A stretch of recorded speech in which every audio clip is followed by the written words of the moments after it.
Hello dear students, please welcome back to my YouTube channel Radar TV. Dear students, in this video we are going to know more about underwriting of shares, and this video is exclusively made for second BCom students of Davangere University. So the corporate account is the subject which is kept for second BCom, that means third semester, in which the first chapter of corporate accounting is underwriting of shares. Okay, underwriting of shares. So in this video we are going to know more about the theoretical part. If you know the theory very well, then it would be very easy to solve any kind of problems.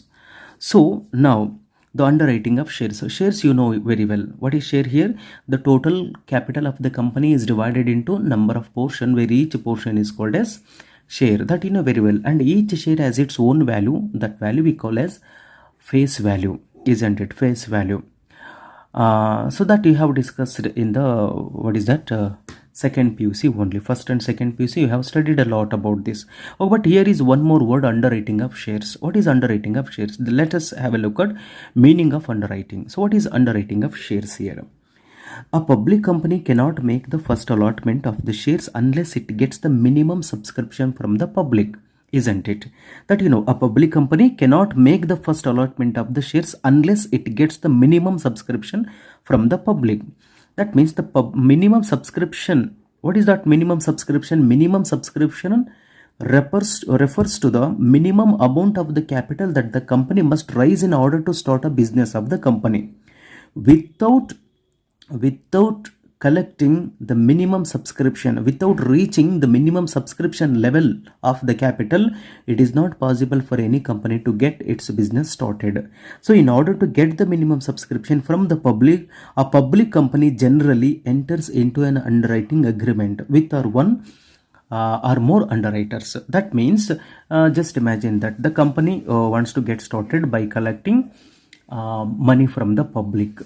The company has taken the permission from the SEBI to issue 10,000 shares to the public at 10 rupees. It is just an example here. ಒಂದು company ಏನು ಮಾಡಿದೆ, 10,000 ಶೇರ್ಸ್ಗಳನ್ನು issue ಮಾಡಿ, 10 ರೂಪಾಯಿ ಒಂದರ ಹಾಗೆ 10,000 ಶೇರ್ಗಳನ್ನು issue ಮಾಡಿಬಿಟ್ಟು ಎಷ್ಟು 1 ಲಕ್ಷ ರೂಪಾಯಿ ಕಲೆಕ್ಟ್ ಮಾಡಲಿಕ್ಕೆ ಒಂದು ಸೆಬಿಯಿಂದ ಪರ್ಮಿಷನ್ ತೆಗೆದುಕೊಂಡು ಬಂದಿದೆ. ಎಷ್ಟು? ಓನ್ಲಿ 10,000 ಶೇರ್ಸ್ at rupees 10 ಹಾಗೆ ಸೇಲ್ ಮಾಡ್ತೀನಿ ಅಂತ ಹೇಳ್ಬಿಟ್ಟು ಒಂದು ಪರ್ಮಿಷನನ್ನು ತೊಗೊಂಡಿದೆ. ನಿಮಗೆ ಚೆನ್ನಾಗಿ ಗೊತ್ತಿದೆ, without taking permission from the SEBI it is not possible to issue the shares to the public, so that the company will never collect the money from the public by issuing the shares without taking permission from the public. That you know. Okay 10,000 ಶೇರ್ಸ್ಗೆ ಏನಾಗಿದೆ, ಒಂದು ಪರ್ಮಿಷನನ್ನು ತೆಗೆದುಕೊಂಡು ಬಂದಿದೆ. So ನಾವು according to the SEBI only 10,000 shares are to be issued because we have got permission to issue only 10,000 shares at rupees 10 each. So 11,000 ಶೇರ್ಸನ್ನು issue ಮಾಡ್ಲಿಕ್ಕೆ ಬರಲ್ಲ, 12,000 ಶೇರ್ಸನ್ನು ಇಶ್ಯೂ ಮಾಡ್ಲಿಕ್ಕೆ ಬರಲ್ಲ ಅಲ್ವಾ. ಸೊ ದಿಸ್ 1 lakh ರೂಪಾಯಿ ಏನಿದು authorised capital. What is authorised capital? Authorised capital is nothing but the maximum capital. The maximum capital that a company has got permission from the SEBI to collect from the public by issuing the shares.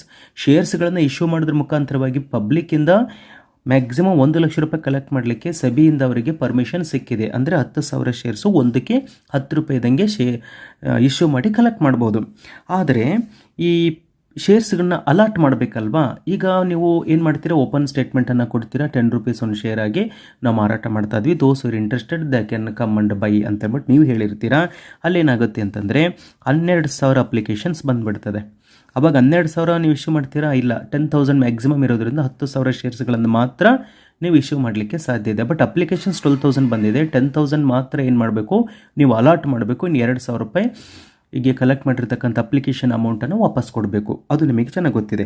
ಒಂದು ವೇಳೆ ಏನಾದರೂ 8,000 shares ಮಾತ್ರ subscribe ಆದರೆ, but you have issue 10,000 shares at the market, but what to do, the public has subscribe only 8,000 shares. 8,000 ಶೇರ್ಸ್ಗಳನ್ನು ಮಾತ್ರ ಏನು ಮಾಡಿದೆ, public subscribe ಮಾಡಿದೆ. ಬಟ್ ಒಂದು ಏನು ಮಾಡಿದ್ದೀರಾ ಅಂತಂದರೆ, ಒಂದು ಮಿನಿಮಮ್ ಸಬ್ಸ್ಕ್ರಿಪ್ಷನ್ ಎಷ್ಟಿದೆ, ಒಂದು 7,000 ಮಿನಿಮಮ್ ಸಬ್ಸ್ಕ್ರಿಪ್ಷನ್ ಆಗಬೇಕು ಅಂತ ಒಂದು ರೂಲ್ ಮಾಡ್ಕೊಂಡಿದ್ದೀರಾ ಅಂತ ತಿಳ್ಕೊಳ್ಳಿ. 7,000 ಇದೆ. ಸೊ 7,000 ಶೇರ್ಸನ್ನು ಇಶ್ಯೂ ಮಾಡಲೇಬೇಕಾಗಿದೆ, ಅಂದರೆ ಸಬ್ಸ್ಕ್ರೈಬ್ ಆಗಲೇಬೇಕಾಗಿದೆ. ಸೊ ಅಂದರೆ ಅಟ್ ₹10 ಅಂತ ಹೇಳಿದ್ರೆ ಟೋಟಲ್ ನಿಮಗೆ ಎಷ್ಟು ಸಿಗುತ್ತೆ ಅಲ್ಲಿ, 70,000 ರೂಪೀಸ್ ಬರುತ್ತಲ್ಲ. This is the minimum subscription level ಅಂತ ಹೇಳಿದೆ. Minimum subscription of the capital. ಈ 70,000 ಬರುತ್ತೆ ಅನ್ನೋ ಗ್ಯಾರಂಟಿ ಮೇಲೆ 7,000 ಶೇರ್ಸನ್ನು ಸಬ್ಸ್ಕ್ರೈಬ್ ಆದರೆ ನೀವು ಈ ಶೇರ್ಸ್ಗಳನ್ನು ಅಲಾಟ್ ಮಾಡ್ಬೋದು. ಇಲ್ಲ ಅಂದ್ರೆ ಈಗ ಫಾರ್ ಎಕ್ಸಾಂಪಲ್ 6,500 ಶೇರ್ಸ್ ಇದೆ ಅಂತಂದರೆ ನೀವು ಅಲಾಟ್ ಮಾಡ್ಲಿಕ್ಕೆ ಬರೋದಿಲ್ಲ. ಇನ್ನೂ 500 ಶೇರ್ಸ್ಗೆ you will have to wait. ಯಾಕಂದರೆ minimum subscription 7,000 shares must be subscribed with the public ಅಂತ ಹೇಳ್ಬಿಟ್ಟು ಒಂದು ರೂಲ್ ಹಾಕೊಂಡ್ಬಿಟ್ಟಿದ್ದೀರಾ ಅಲ್ವಾ. ಹಾಗಾಗಿ ನಿಮ್ಗೆ ಗೊತ್ತಾಗ್ತಿದೆ ಅಂತ ಭಾವಿಸ್ತಾ ಇದ್ದೀನಿ. 6,500 ಶೇರ್ಸ್ಗಳು ಮಾತ್ರ ಸಬ್ಸ್ಕ್ರೈಬ್ ಆದರೆ ನೀವು ಅದನ್ನು ಅಲಾಟ್ಮೆಂಟ್ ಪ್ರೊಸೆಸ್ಸೇ ಬರಲ್ಲ. ಅಪ್ಲಿಕೇಶನ್ ಲೆವೆಲ್ ಮುಗೀತು. Application, allotment, first call, second ಕಾಲ್, ಫೈನಲ್ ಕಾಲ್ ಗೊತ್ತಲ್ವ ನಿಮಗೆ. ಸೊ 6,500 ಇದ್ದರೆ ಇನ್ನೂ ಅಲಾಟ್ಮೆಂಟ್ಗೆ ಮಾಡಲಿಕ್ಕೆ ಸಾಧ್ಯವಿಲ್ಲ. ಇನ್ನೂ 500 ಶೇರ್ಸ್ ಏನಾಗಬೇಕು, ಸಬ್ಸ್ಕ್ರೈಬ್ ಆಗಬೇಕು. ಸೊ ಹೀಗಿರಬೇಕಾದಾಗ ಓನ್ಲಿ 5,000 ಶೇರ್ಸನ್ನು ನೀವೇನು ಮಾಡಿದ್ದೀರಾ, ಸಬ್ಸ್ಕ್ರೈಬ್ ಇಶ್ಯೂ 10,000 ಮಾಡಿದ್ದೀರಾ. But out of 10,000 shares only 5,000 shares have been subscribed by the public. Again you will have to wait for 2,000 more share. ಇನ್ನೂ 2,000 ಶೇರ್ಸ್ಗಳು ಸಬ್ಸ್ಕ್ರೈಬ್ ಆಗೋ ತನಕ ವೇಟ್ ಮಾಡಬೇಕಾಗುತ್ತೆ. ನೀವು ವೇಟ್ ಮಾಡಿಲ್ಲ ಅಂತ ಹೇಳಿದ್ರೆ, ಅಂದರೆ 7,000 ಶೇರ್ಸ್ಗೆ ನೀವು ರೀಚ್ ಆಗಿಲ್ಲ ಅಂತ ಹೇಳಿದ್ರೆ, ಸಬ್ಸ್ಕ್ರಿಪ್ಷನ್ ಲೆವೆಲ್ಲಿಗೆ ರೀಚ್ ಆಗಿಲ್ಲ ಅಂತ ಹೇಳಿದ್ರೆ ನೀವು ಆ ಶೇರ್ಸ್ಗಳನ್ನು ಅಲಾಟ್ ಮಾಡಲಿಕ್ಕೆ ಬರಲ್ಲ. ಯಾರ್ಯಾರಿಗೆ ಎಷ್ಟೆಷ್ಟು ಅಂತೇಳಿ ಅಲಾಟ್ ಮಾಡಲಿಕ್ಕೆ ಬರಲ್ಲ. ಸೊ ಈಗೇನು ಮಾಡಬೇಕಾಗಿದೆ ನೀವುಗಳು, but you have come to know that it is not possible to make subscription of 2,000 ನಮ್ಮಿಂದ ಸಾಧ್ಯವಾಗಲ್ಲ ಅಂತ ಹೇಳಿದಾಗ you can go with underwriters. ಆವಾಗ ಏನು ಮಾಡ್ಬೋದು, ನೀವು ಅಂಡರ್ರೈಟರ್ಸ್ ಹೆಲ್ಪನ್ನು ತೊಗೊಳ್ಬೋದು. 5,000 ಶೇರ್ಸ್ ಮಾತ್ರ ಹೋಗಿದೆ. ಇನ್ನೂ 2,000 ಶೇರ್ಸ್ ಆದರೆ ಮಿನಿಮಮ್ ಸಬ್ಸ್ಕ್ರಿಪ್ಷನ್ ಲೆವೆಲನ್ನು ರೀಚ್ ಮಾಡ್ತೀವಿ. When we reach minimum subscription level then only we will be able to allot the ಶೇರ್ಸನ್ನು ಅಲಾಟ್ ಮಾಡಲಿಕ್ಕೆ ಸಾಧ್ಯ ಇದೆ ಅಂತ ಹೇಳಿದಾಗ, ಭಾಳಷ್ಟು ವರ್ಷಗಳಿಂದ since many years you have try to reach the minimum subscription level and now you have come to the conclusion that it is not possible. So we better to go through the underwriters. ಆಗ ಅಂಡರ್ರೈಟರ್ಸನ್ನು ಹೆಲ್ಪನ್ನು ತೊಗೊಳ್ಬೋದು ನೀವುಗಳು. ಅಂಡರ್ರೈಟರ್ಸ್ ಅಂತ ಬರ್ತಾರೆ. ಈ ಅಂಡರ್ರೈಟರ್ಸ್ ಅಂದರೆ ಯಾರು, ಏನು ಅಂತ ನೋಡೋಣ. ಹಾಗಾದರೆ ಈ ಅಂಡರ್ರೈಟರ್ಸಿಗೆ ಏನು ಮಾಡ್ತೀರಾ ಅಂತಂದರೆ, ಅವ್ರಿಗೆ ನೋಡಪ್ಪ 7,000 ಶೇರ್ಸ್ಗಳನ್ನು ನೀವು ಸೇಲ್ಸ್ ಮಾಡಿಕೊಡ್ಬೇಕು ನಮಗೆ ಅಂಥೇಳಿ ಅವರಿಗೆ ನೀವು ಕಮಿಷನನ್ನು ಕೊಡ್ತೀರಾ. ಎಷ್ಟು, 2.5% ಮ್ಯಾಕ್ಸಿಮಮ್ ನೀವು ಕಮಿಷನನ್ನು ಕೊಡ್ತೀರಾ. ಅದು ಹೇಳ್ತೀನಿ ನಾನು. ಮ್ಯಾಕ್ಸಿಮಮ್ ಲಿಮಿಟ್ ಅಂತ ಬರುತ್ತೆ, ಅಲ್ಲಿ ನಾನು ಹೇಳ್ತೀನಿ. ಈಗ ಬರೋಣ, ಇಲ್ಲಿ ಅಂಡರ್ ರೈಟಿಂಗ್ ಅಂದರೆ ಏನು, what is under writing? Under writing is an agreement. ಇದು ಕೂಡ ಒಂದು agreement. Under writing is an agreement that is entered by a company with 1 or more persons called under writers. ಒಬ್ಬರು ಅಥವಾ ಒಬ್ಬರಿಗಿಂತ ಹೆಚ್ಚು ವ್ಯಕ್ತಿಗಳೊಡನೆ ಅಂಡರ್ ರೈಟಿಂಗ್ ಅಂತಕ್ಕಂತಹ ಒಂದು ಅಗ್ರಿಮೆಂಟನ್ನು ಒಂದು ಕಂಪನಿ ಮಾಡ್ಕೊಂಡಿರ್ತದೆ. Who undertake to take up the whole or certain portion of the unsubscribed shares or debentures of a company for a certain remuneration called that is called underwriting commission. So what is underwriting here? Underwriting is an agreement that is entered by a company with 1 or more persons called underwriter. Underwriter ಅಂತಕ್ಕಂಥದ್ದಾಗೆ ಕರೀತಕ್ಕಂಥವ್ರೊಂದಿಗೆ company ಮಾಡ್ಕೊಂಡಿರ್ತಕ್ಕಂಥ ಒಂದು ಅಗ್ರಿಮೆಂಟನ್ನು ನಾವು under writing ಅಂತ ಹೇಳ್ತಾ ಇದ್ವಿ. ಅದ್ರ ಪ್ರಕಾರ ಏನಾಗುತ್ತೆ ಅಂತಂದರೆ, underwriters undertake to take up the whole or certain portion of the unsubscribed shares or debentures. Share ಅಥವಾ ಡಿಬೆಂಚರ್ಸ್ಗಳನ್ನು ಇಷ್ಟು ನಾವು ಖರೀದಿ ಮಾಡ್ತೀವಿ, ಇಷ್ಟನ್ನು ನಾವು ಅಂಡರ್ಟೇಕ್ ಮಾಡ್ತೀವಿ. ಅವರು ತೊಗೊಂಡ್ಬಿಟ್ಟು ಮತ್ತು ಅವರು ಬೇರೆಯವರಿಗೆ ಪಬ್ಲಿಕ್ಕಿಗೆ ಸೇಲ್ ಮಾಡ್ಕೊಳ್ಬೋದು ಅಲ್ವಾ. ಸೊ ಅದನ್ನು ನಾವು ಅಂಡರ್ ರೈಟಿಂಗ್ ಅಂತ ಹೇಳ್ತಾ ಇದ್ದೀವಿ. ಆವಾಗ ನಮಗೆ ನಿಶ್ಚಿಂತೆ, 2,000 ಆಗಲಿಲ್ಲ, ಯಾರೊಬ್ಬರು ಅಂಡರ್ ರೈಟರ್ ಬಂದಿದ್ದಾರೆ, ಅವರಷ್ಟು ತೊಗೊಂಡಿದ್ದಾರೆ, ಅವರಿಗೆ ಮತ್ತು ನಾವು ಕಮಿಷನ್ ಕೊಡಬೇಕು ನಾವುಗಳು ಅಲ್ವಾ. ಸೊ ಅದನ್ನು ಅಂಡರ್ ರೈಟಿಂಗ್ ಅಂತ ಕರಿತೀವಿ. ಈಗ ನಿಮಗೆ ಗೊತ್ತಾಯಿತು. ಇಷ್ಟೇ, under writing is an agreement entered into by a company with 1 or more persons called underwriter or underwriters. These underwriters undertake to take up the whole or a certain portion of the unsubscribed shares or debentures of a company for a certain remuneration. ಅದಕ್ಕೊಂದು remuneration ಕೂಡ ಕೊಡ್ತೀವಿ ನಾವುಗಳು. So ಹೀಗೆ underwriting ನಾವು ವ್ಯಾಖ್ಯಾನಿಸಬಹುದಾಗಿದೆ. And one more meaning of underwriters. ಈ underwriters ಅಂದರೆ ಯಾರು ಹಾಗಾದರೆ? Underwriters are those who underwrite the shares.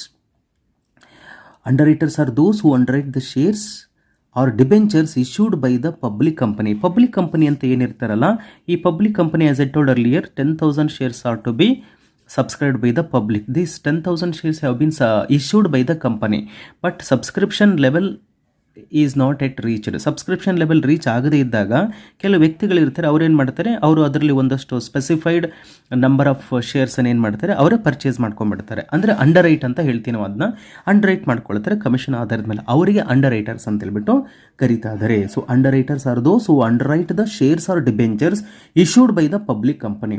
They may be individuals or institutions. ಅವರು ಇಂಡಿವಿಜುವಲ್ ಆದರೂ ಆಗಿರ್ಬೋದು, ರಿಜಿಸ್ಟರ್ಡ್ ಇಂಡಿವಿಜುವಲ್ಸ್ ಆಗಿರ್ತಾರೆ, ಇಲ್ಲಾಂದರೆ ಇನ್ಸ್ಟಿಟ್ಯೂಷನ್ಸ್ಗಳು, ಬ್ಯಾಂಕ್ಸ್ ಆಗಿರ್ಬೋದು, ಸ್ಪೆಷಲೈಸ್ಡ್ ಫಿನಾನ್ಷಿಯಲ್ ಇನ್ಸ್ಟಿಟ್ಯೂಷನ್ಸ್ ಆಗಿರ್ಬೋದು, ಅಥವಾ ಫರ್ಮ್ಸ್ ಆಗಿರ್ಬೋದು, ಜಾಯಿಂಟ್ ಸ್ಟಾಕ್ ಕಂಪನೀಸು, ಬೇರೆ ಯಾರೋ ಅದೇ ಬಿಸ್ನೆಸ್ ಮಾಡ್ತಕ್ಕಂಥವ್ರು ಯಾರು ಬೇಕಾದ್ರೂ ಅವರೆಲ್ಲರೂ ಕೂಡ ಅಂಡರ್ ರೈಟರ್ಸ್ ಆಗಿರ್ತಾರೆ. ಮತ್ತು ಇಲ್ಲಿ ಅಂಡರ್ ರೈಟಿಂಗ್ ಕಮಿಷನ್ ಅಂತೇಳಿ ಮತ್ತೊಂದು ಪದ ನೆನ್ಪಿಡ್ಬೇಕು. What is this underwriting commission here? The underwriters are entitled to underwriters are entitled to some consideration for the risk they undertake in underwriting the shares or debentures of a public company. ಈ public ಕಂಪನಿಯಿಂದ ಶೇರ್ಸನ್ನು underwrite ಯಾರು ಮಾಡ್ತಾರಲ್ಲ ಅವ್ರನ್ನ ನಾವು under writers ಅಂತ ಅಂದ್ಬಿಟ್ಟು ಕರಿತಾ ಇದ್ದೀವಿ. ಅವರೊಂದು ರಿಸ್ಕ್ ತಗೊಳ್ತಾರೆ. ಏನು, ನೀವೆಷ್ಟು ಸಾಧ್ಯವಾಗುತ್ತೋ ಔಟ್ ಆಫ್ 10,000 ಶೇರ್ಸಲ್ಲಿ ನೀವು ಎಷ್ಟು ಸಾಧ್ಯವಾಗುತ್ತೋ ಅಷ್ಟನ್ನು ಸೇಲ್ ಮಾಡಿ. ಮಿನಿಮಮ್ ಸಬ್ಸ್ಕ್ರಿಪ್ಷನ್ ಲೆವೆಲ್ ನೀವು ರೀಚ್ ಆಗಿಲ್ಲ ಅಂತಂದರೆ ಉಳಿದಂಥ ಶೇರ್ಸ್ಗಳನ್ನು ನಾವು ಖರೀದಿ ಮಾಡ್ತೀವಿ, ನಾವು ಅಂಡರ್ ರೈಟ್ ಮಾಡ್ತೀವಿ ಅಂತೇಳಿ ಅವ್ರು ತಗೊಳ್ತಾರೆ. ಅವ್ರು ತೊಗೊಂಡ್ಬಿಟ್ಟು ಮತ್ತೆ ಬೇರೆಯವ್ರಿಗೆ ಏನು ಮಾಡ್ತಾರೆ, ಪಬ್ಲಿಕ್ಕಿಗೆ ಸೇಲ್ ಮಾಡ್ಬೋದು. The consideration payable to the underwriters by the public company for underwriting the shares or debentures is called as underwriting commission. That is we call as a underwriting commission. What is underwriting commission? The commission which is payable to the underwriters for taking the risk. ಹೌದಲ್ವಾ? So what is underwriting commission? Underwriting commission is the commission which is payable to the ಅಂಡರ್ರೈಟರ್ಸ್.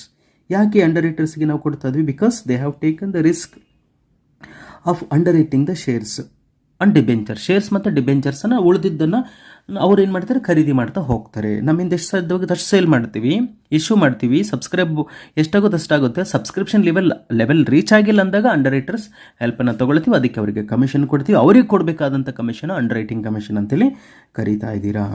ಹಾಗಾದರೆ commission maximum ನಾವು ಎಷ್ಟು ಕೊಡ್ಬೋದು? Maximum what is the maximum limit ಯಾವುದು ಕಮಿಷನ್ಗೆ ಅಲ್ವಾ?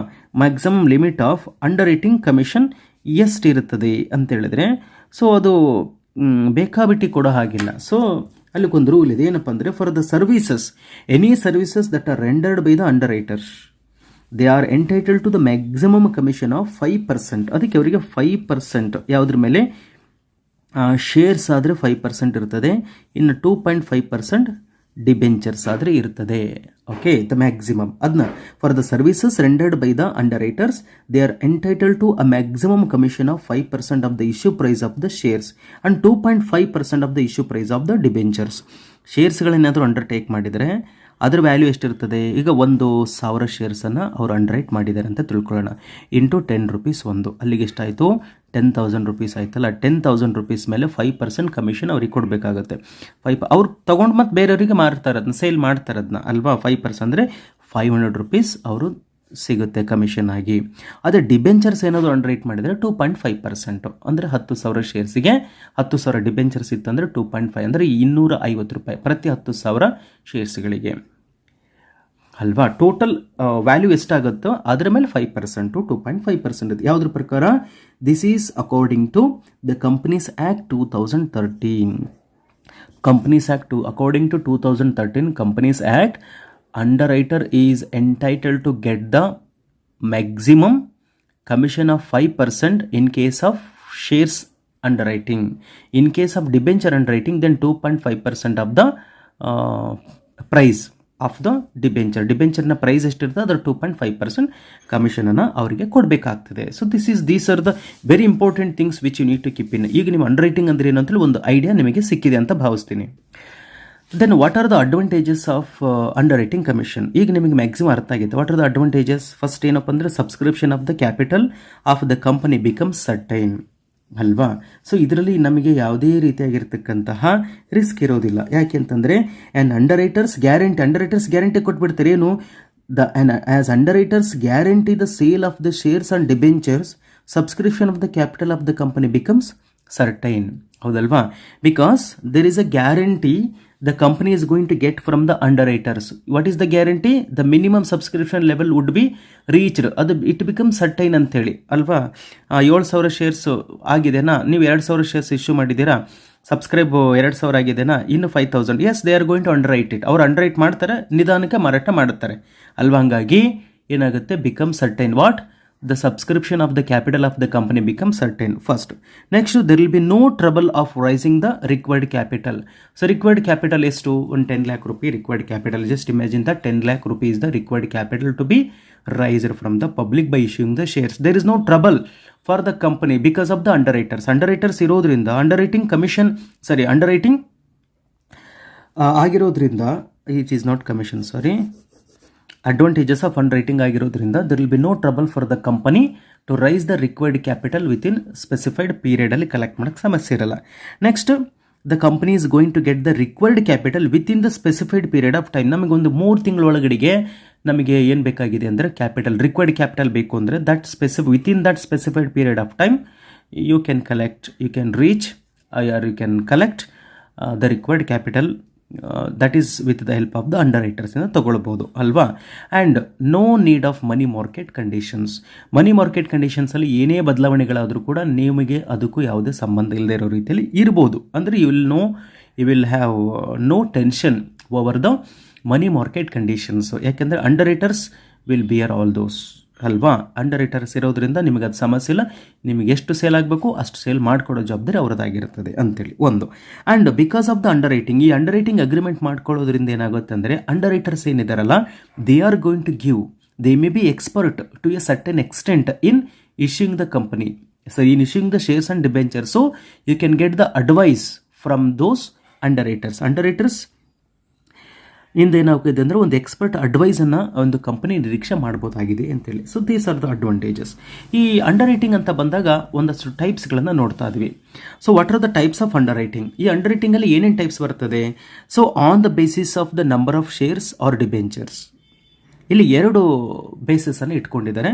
On the basis of the number of shares or debentures that are issued by the company, 2 types we can have. Similarly on the basis of the liability of the ಅಂಡರ್ರೈಟರ್ಸ್ನ liability ಏನಿರುತ್ತೋ ಅದರ ಆಧಾರದ ಮೇಲೆ ಮತ್ತೆ 2. ಈಗ ಅದರಲ್ಲಿ on the basis of the number of shares or debentures ನೋಡಿದರೆ complete underwriting and partial underwriting ಅಂತೇಳಿ 2 ಪ್ರಕಾರದ ಅಂಡರ್ರೈಟಿಂಗ್ಸನ್ನು ನಾವು ನೋಡ್ತಾ ಇದ್ವಿ. ಯಾವುದ್ರ ಮೇಲೆ? On the basis of number of shares or debentures. ಏನೇನದು? Complete underwriting. What is complete underwriting? A complete underwriting is one under which the whole of the issue of shares or debentures of a company is underwritten by one or more underwriters. ಏನು ಹೇಳಿ? a complete underwriting is one under which the whole of the issue of the shares or debentures of a company is underwritten by one or more underwriters. ಅಂದರೆ ಕಂಪನಿನಲ್ಲಿ ಒಂದು 10,000 shares, just imagine the 10,000 shares are to be issued by the company. All these 10,000 shares will be underwritten by only one or more than one ಅಂಡರ್ರೈಟರ್ಸ್.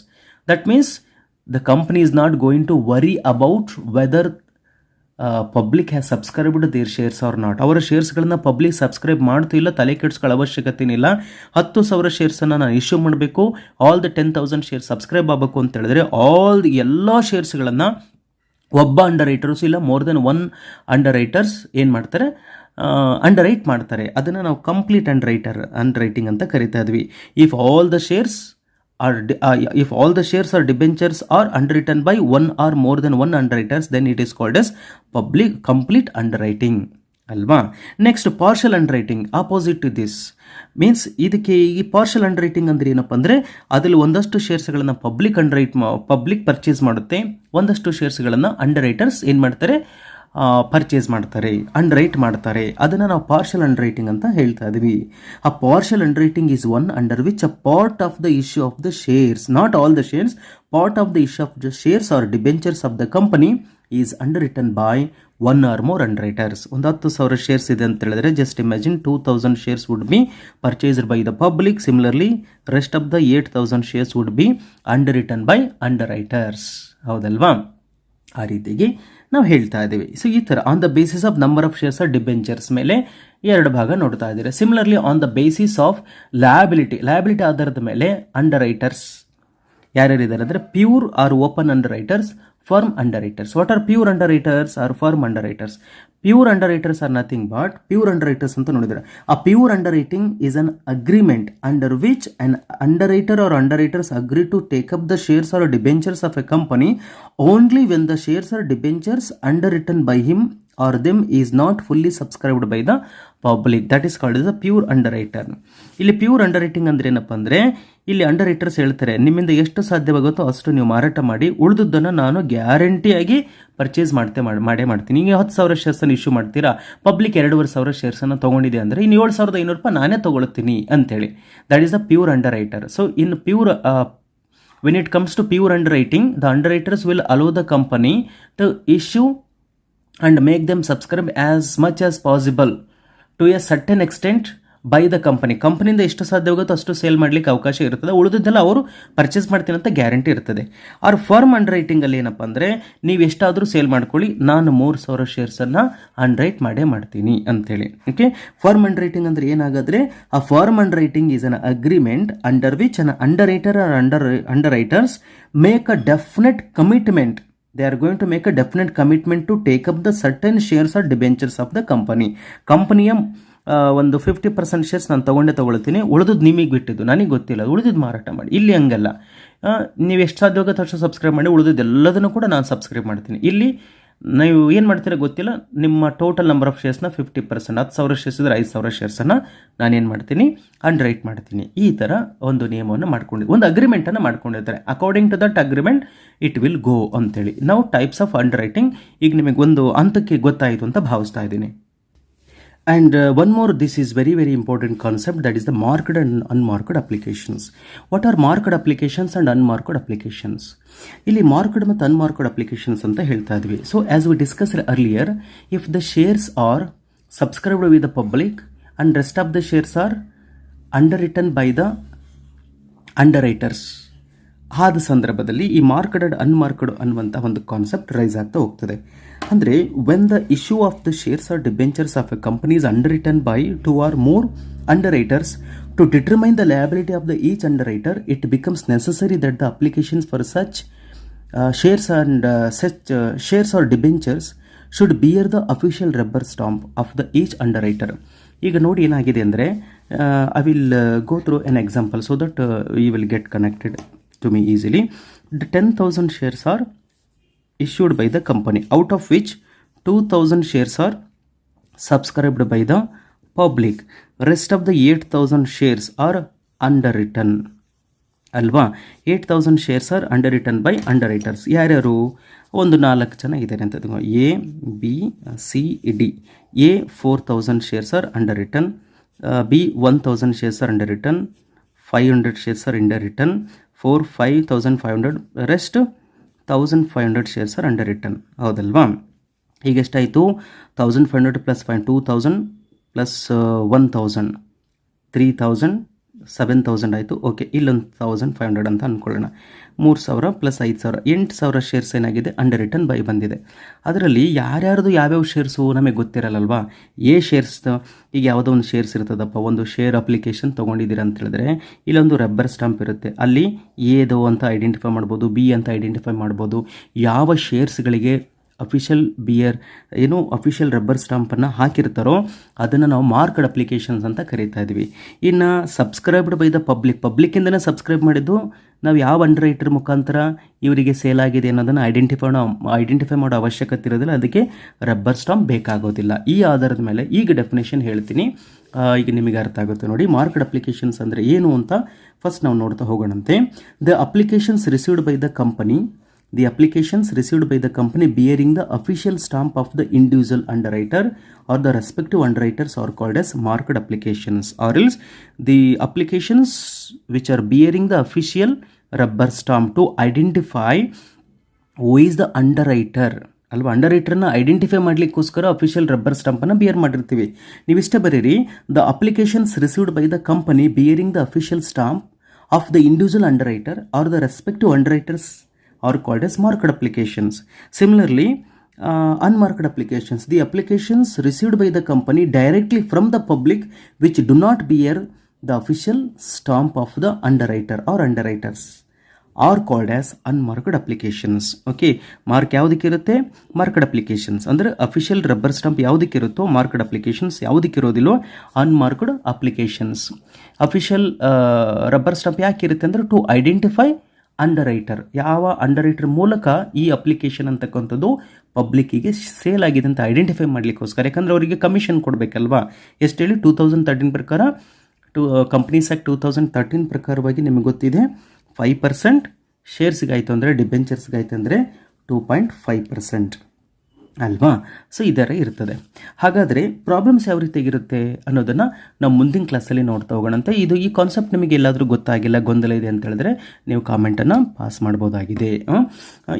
If you have any doubts here and there in this video, you can comment your doubt. In the next video I am going to clarify that, and of course in the next video I will come up with the problem, how to solve the problem. ಬಹಳಷ್ಟು ಈಸಿಯ ವೇನಲ್ಲಿ ಹೇಳುವಂಥ ಪ್ರಯತ್ನವನ್ನು ಮಾಡ್ತೀನಿ. I hope you have understood the today's concept. Thank you. Have a nice day.